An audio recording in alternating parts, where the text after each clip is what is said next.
Chapter 2. A Woman Friend. This is amazing. You may be the first attractive woman I have not wanted to sleep with in my entire life. When Harry met Sally, Michael was back. I propped my feet up on the kitchen table and dug my spoon into the container of Americone Dream, still beside myself with giddiness.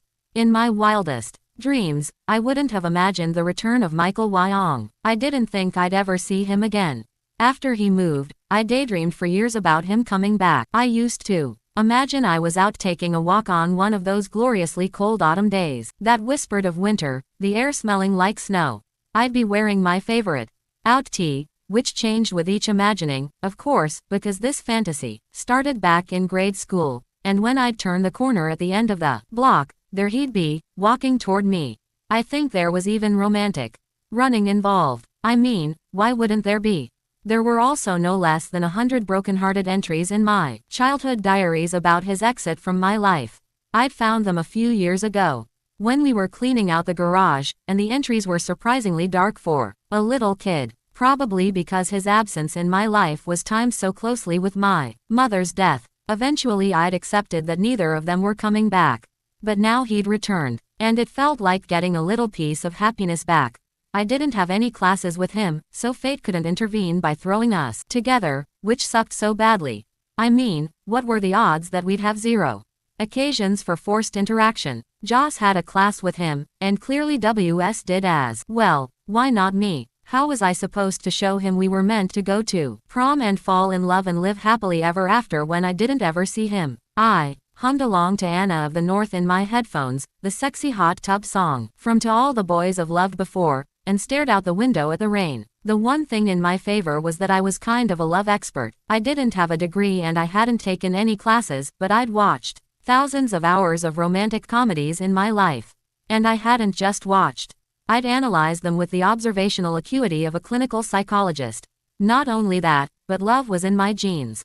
My mother had been a screenwriter who'd churned out a lot of great small screen romantic comedies. My dad was 100% certain that she would have been the next Nora Ephron if she'd just had a little more time. So even though I had zero practical experience, between my inherited knowledge and my extensive research, I knew a lot about love.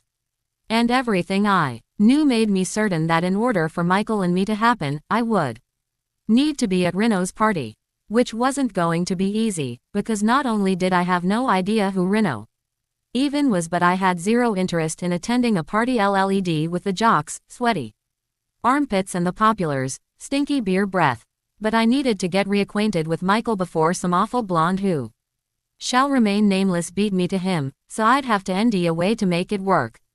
Lightning shot across the sky and illuminated WS's big car, all snuggled up against the curb in front of my house, rain bouncing hard out of its hood.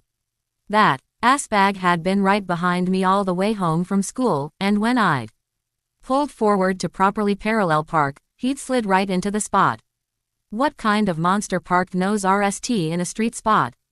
As I honked and yelled at him through the torrential downpour, he waved to me and ran inside his house. I ended up having to park around the corner, in front of Mrs. Scarapelli's duplex, and my hair and dress had been drenched by the time I burst through my front door. Don't even ask about the new shoes. I licked the spoon and wished Michael lived next door instead of Wes. Then it hit me. Holy God. WS was my in. WS, who had invited Michael to the party in the RST place, would obviously be attending. What if he could get me in? Although he didn't do things to help me. Like, ever. WS's joy was derived from torture, not generosity. So how could I convince him?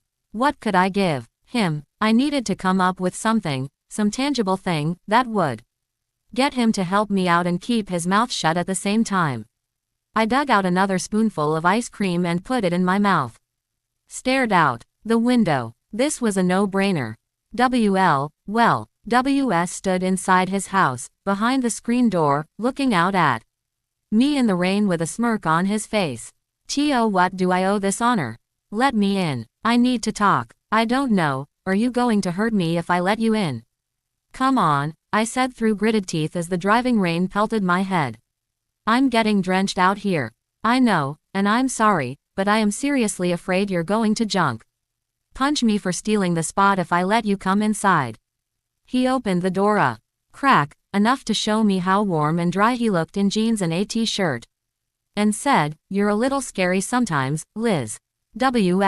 WS's mom came up behind him and looked horried as she saw me standing out in the rain. "For the love of God, open the door for the poor girl." "But I think she's here to kill me." He said it like a scared little kid, and I could tell his mom was trying not to smile. "Get inside, Liz." WS's mom grabbed my arm and gently pulled me across the threshold to where it was warm and smelled like dryer sheets. "My son is a nuisance and he's sorry." "No, I'm not. Tell me what he did and I'll help you punish him." I pushed the wet hair on my face, looked directly at him, and said to his mom, "He stole my spot when I was trying to parallel park." "Oh my God, you told my mom on me." Wes closed the front door and followed me and his mother inside. "Well, if we're randomly tattling, Mom, I should probably tell you that Liz was the one who called the cops on my car when I had pneumonia." W8, what? I stopped and turned around. "When were you sick?" WL, when did you call? He put both hands on his heart, fake coughed, and said, "I was too ill to even move my car." Stop. I didn't know if he was messing with me or not, but I suspected he wasn't, and I felt like a monster because as much as I loved besting him, I didn't like the thought of him being sick. Are you seriously sick?" His dark eyes swept over my face, and he said, "Would you seriously care?" "Knock it you little brats." His mom gestured for us to follow her into the family room. "Sit on the couch, eat some cookies, and get over yourselves." She plopped a plate of chocolate chip cookies down on the coie table, fetched a gallon of milk and 2 glasses, tossed me a towel, reminded WS that he had to pick up his sister at 6:30, and then she left us alone. The woman was a force. Oh, Kate and Leopold was playing on one of those retro TV channels that only old people watched, and I rubbed the towel over my hair as Meg Ryan's character tried evading the charm of a very British Hugh Jackman. "I love this movie." "Of course you do." He gave me a grin that made me uncomfortable, like he knew things about me that I didn't know he knew, and he leaned down and grabbed a cookie. "So what do you want to talk to me about?" My cheeks got warm, mainly because I was scared to death he was going to make fun of me and tell Michael when I told him what I wanted. I sat down on the sofa, set the towel beside me, and said, "Okay.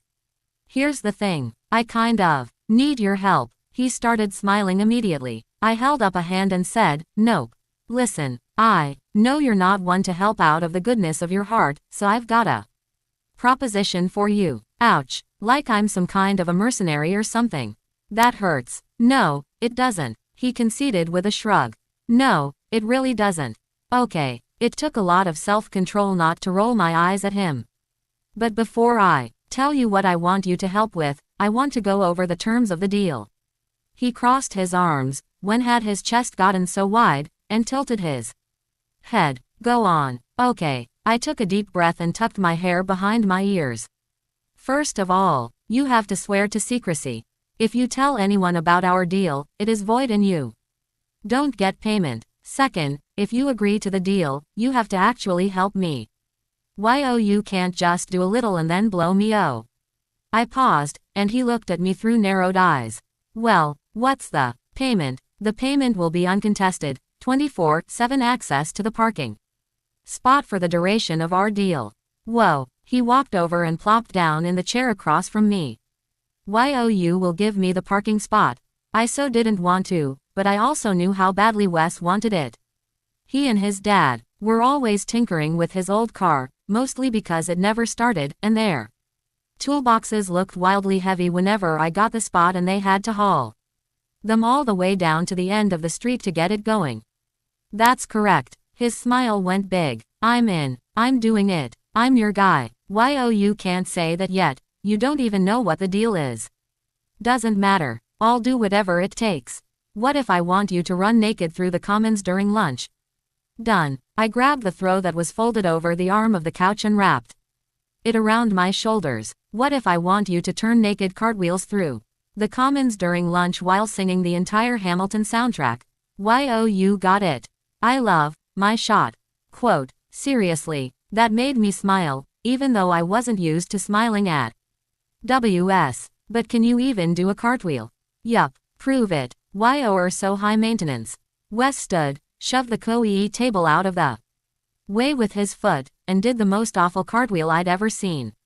His legs were bent and didn't turn over his head at all, but he stuck the landing with over the head gymnastics arms and a condensed smile before plopping back into his chair.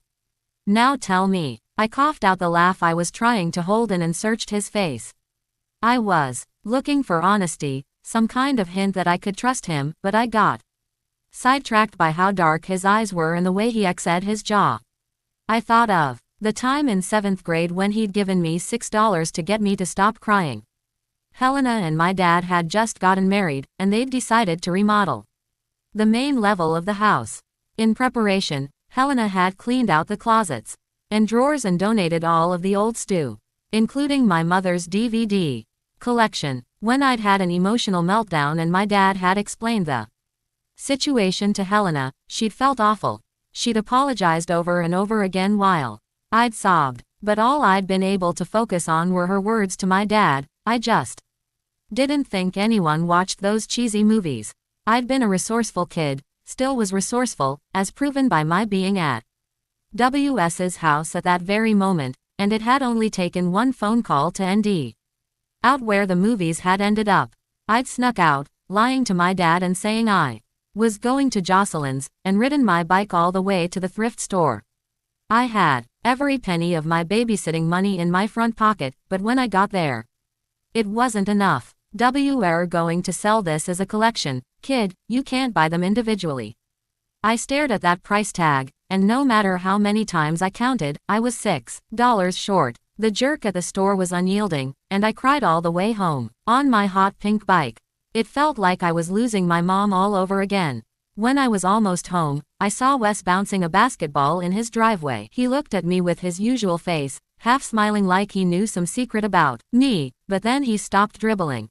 Hey, he tossed the ball onto the grass in his front yard and walked toward me. What's wrong? I remember not wanting to tell him because I knew he'd think it was ridiculous, but there was something about his eyes that made me break down all over again. I bawled like a baby while I told him what happened, but instead of laughing at me, he listened. He stayed silent through my entire breakdown, and once I stopped talking and started hiccuping embarrassing little sobs, he leaned forward and wiped my tears with his thumbs. Don't cry, Liz. He looked sad when he said it, like he wanted to cry too. Then he said, W8 here. He gave me the 1-seconder before turning and running into his house. I stood there, exhausted from the crying and shocked by his niceness, and when he came out his front door, he gave me a $10 bill. I remember looking up at him and thinking he had the kindest brown eyes, but my thoughts must have shown on my face because he immediately gave me a scowl and said, this is just to shut you up cause I can't stand to listen to you bawling for another minute, and I want my change. My mind jerked me back to Wes's family room. Michael, the spot, needing WS's help. My eyes ran over his face. Yeah, his brown eyes still looked exactly the same. Okay. I picked up a cookie and took a bite, but I swear on everything holy that I will hire a hitman if you blab about this. I very much believe you. Now spill it. I had to look at something other than his face. I went with my lap, staring at the smooth texture of my leggings when I said, okay. Here's the thing. Michael is back in town, and I was kind of hoping to, touch base with him. We were close before he moved away, and I want to get that back again. And I can help with that. How, exactly? I kept my eyes down, tracing the seam of my pants with my index finger. I don't have any classes with him, so there's no way for me to talk to him, naturally. But you and Michael are already friends. You hang out. You invited him to a party. I dared to look at him when I said, you've got the connection that I want. He tossed the rest of his cookie into his mouth, chewed it up, and dusted his hands on the knees of his pants. Let me get this straight. You are still starry-eyed over Wyong, and you want me to drag you along to Reno's party so you can get him to like you. I considered denying it, but instead said, basically. His jaw said, I heard he's kind of interested in Lainey. No, my own personal investment in the situation aside, Lainey Morgan was totally wrong for Michael. In fact, nudging him to fall in love with me would be doing him a favor simply by saving him from that. I said, don't you worry about that. An eyebrow went up. How positively scandalous of you, Elizabeth. Shut it. He smiled. Why oh, you can't think that just showing up at a party is going to make him notice you. There's going to be a ton of people there. I only need a few minutes. Pretty content, are we? I am. I'd already written a script.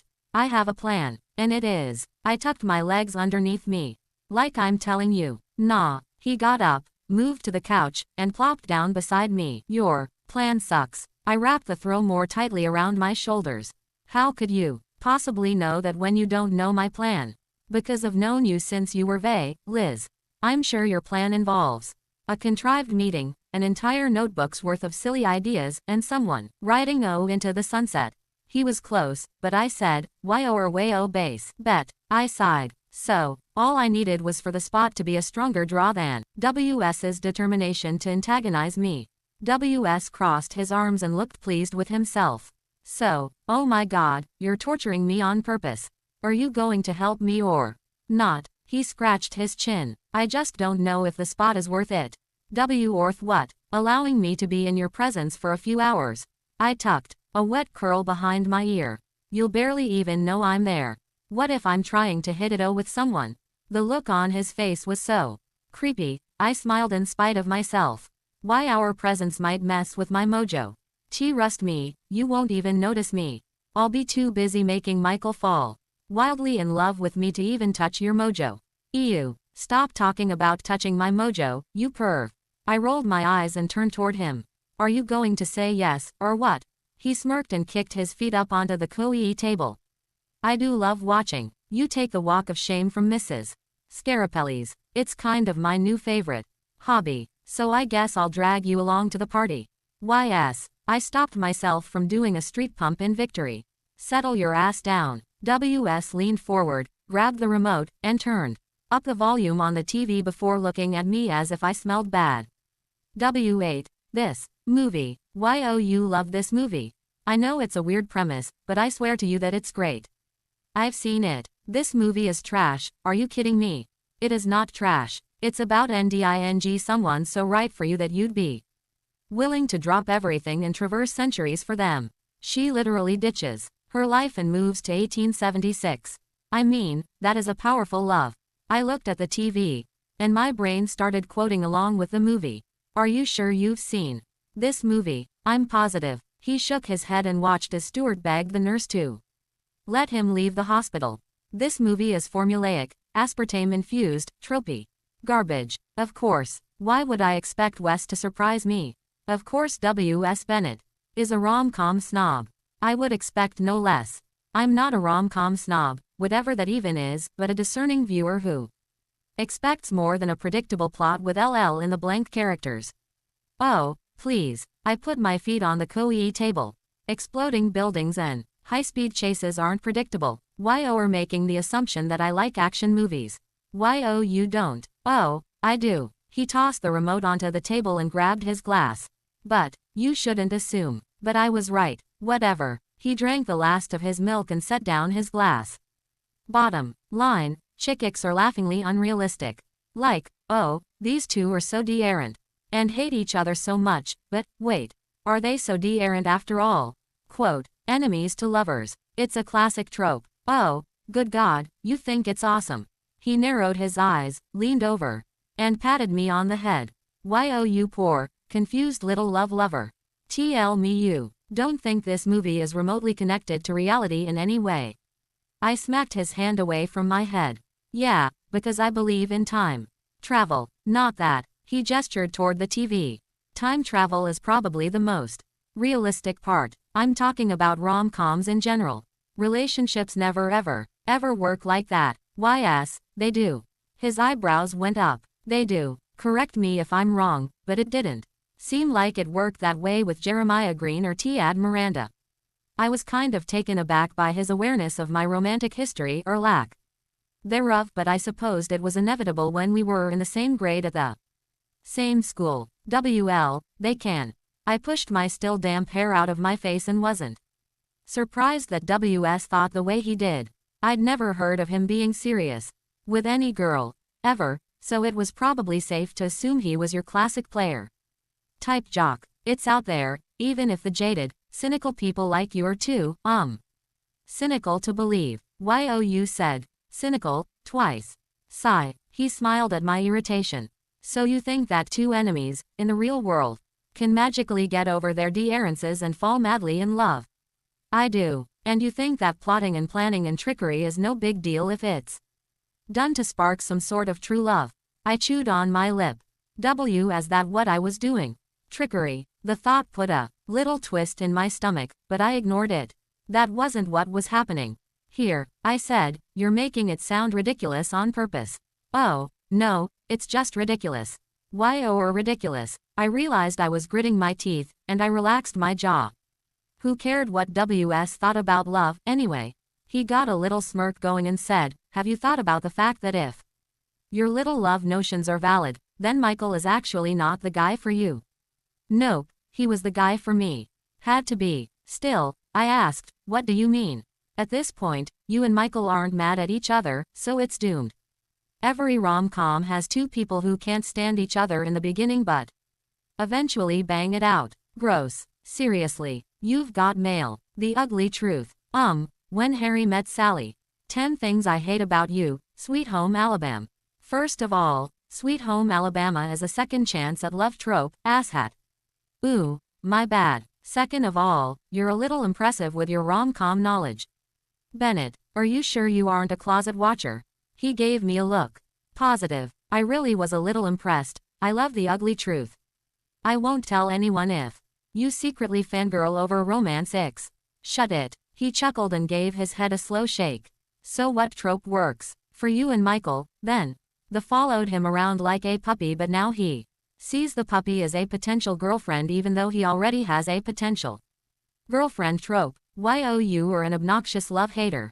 It was all I could think of to throw back at him, because, all of a sudden, Wes had the uncanny ability to make me laugh. Like, even as he made fun of me, I had to force myself to not give in to another giggle. But we had a deal, so we exchanged numbers so he could text me after he talked to Michael, and we decided that he was going to pick me up for the party at 7 o'clock the following day. As I walked back to my house in the rain, I couldn't believe he'd agreed to it. I was a little unsure about going anywhere with Wes, but a girl did what she had to in the name of true love. I wasn't a fan of running in the rain or in the dark, so doing both at the same time was a major suckfest. Helena had made spaghetti by the time I'd gotten home from WS's, so I'd had to sit down for a full-scale family dinner, complete with how was your day conversation, before I could take o. My dad tried to convince me to hit the new treadmill he'd bought the day before, since it was pouring outside, but that was a non-option for me. My daily run had nothing to do with exercise. I tightened the string on my hood, put my head down, and hit the sidewalk. My worn-out brook splashing water up onto my leggings with every step. It was cold and miserable, and I picked up my pace when I turned the corner at the end of the street and could see the cemetery through the downpour. I didn't slow until I went through the gates, up the familiar one-lane blacktop road, and just past the crooked elm, then I ran 15 steps farther to the left. This weather sucks, Ma, I said as I stopped next to my mother's headstone, putting my hands on my hips and sucking air while trying to slow my pant. Seriously, I dropped to a squat beside her, running my hand over the slick marble. I usually sat down on the grass, but it was way too wet for that. The driving rain made it seem even darker than normal in the shaded cemetery, but I knew the place by heart, so it didn't bother me. In a weird way, this was my happy place. So Michael is back, I'm sure you saw, and he seems just as perfect as ever. I'm going to see him again tomorrow. I pictured her face, like I always did when I was here, and said, I'd be excited about this one. Even if I had to go to WS for help. My mom had always thought WS was sweet but that he played too rough. It just feels like it's a fate thing, the way he was kind of dropped into my lap right after I was listening to someone like YOU. I mean, what's more fate than that? your favorite song, from our favorite movie, and our favorite cute ex. Neighbor just happened to drop in. I feel like you're writing this happily ever after from your spot. I trailed O and gestured at the sky. Up there somewhere. Even the cold rain couldn't keep me from being excited as I described his southern, y'all, accent for my mom. I squatted beside her chiseled name and rambled, like I did every day, until the alarm on my phone buzzed. This ritual had kind of become like an oral diary over the years, except I wasn't recording. And no one was listening. WL, except, I hoped my mom was. It was time to head back. I stood and patted her headstone. See you tomorrow. Love you. I took a deep breath before turning and jogging down the hill. The rain was still coming down hard, but muscle memory made it easy to stay on the path. And as I ran past WS's house and turned into my driveway, I realized I was more excited than I'd been in a really long time. Liz. I glanced up from my lit homework to see Joss climbing in my window, with Kate and Cassidy following behind her. We'd discovered years ago that if you climbed onto the roof of my old playhouse in the backyard, you were just high enough to slide open the bedroom window and step right in. Hey, guys. I cracked my back and turned around in my desk chair, surprised to see them. What's up? We just got done with a planning meeting for the senior prank, but we don't want to go home yet because my dad said I could stay out until 9, and it's only 8:40. Cassidy, whose parents were wicked strict, plopped down on my bed, and Kate followed, while Joss sat her backside on my window seat and said, so we're hiding here for 20 more minutes. I readied myself for pressure from them about the senior prank. It was basically like 30 people jammed into Burger King, loudly shouting out ideas of things they think are funny. Joss giggled and said, Tyler, Beck thinks we should just let loose with, like, 20,000 super balls in the hallways, and he knows a guy who can hook us up. Kate laughed and said, swear to God he had the whole group convinced it was the money idea, until he said he would need actual money. Seniors are funny, but cheap as hell. Cassidy lay back on my bed and said, I personally liked Joey Lee's idea to just say screw it and do something horrible, like ipping over all the shelves in the library or rooting the school. He said it was ironically funny because it's so terribly not funny, and that it would never be forgotten. Quote, that's definitely true, I said, taking out my ponytail and digging my hands into my hair. I didn't want to look at Joss because I felt like she'd take one glance and know I'd been scheming with WS, so I kept my eyes on Cass. You should have been there, Liz, Joss said, and I prepared myself for what came next. A lecture about how we were only seniors once, perhaps. She was really good at those. Just do it, Liz. We're only high school seniors for a few more months. But when I looked at her, she grinned instead and said, everyone was talking about ideas, and then Connor Abel said, my house got forked once. Quote, my mouth fell open. Shut up. Right, Kate squealed. Last year, when I was crushing hard on Connor, we thought it'd be funny to fork his front yard one Saturday night when there was nothing going on and we were all sleeping over at my house. It was silly, but we were juniors, we didn't know any better. But in the middle of the midnight forking, his dad came outside to let the dog do its business. We took running into the neighbor's yard, but not before the dog managed to catch his teeth on Joss's pajama pants, exposing her underwear for all to see. Joss cackled and said, it was hilarious because, he uttered the bizarro words, my house got forked. Quote, I cannot believe he said that, I laughed. She shook her head and added, but it was also funny because someone asked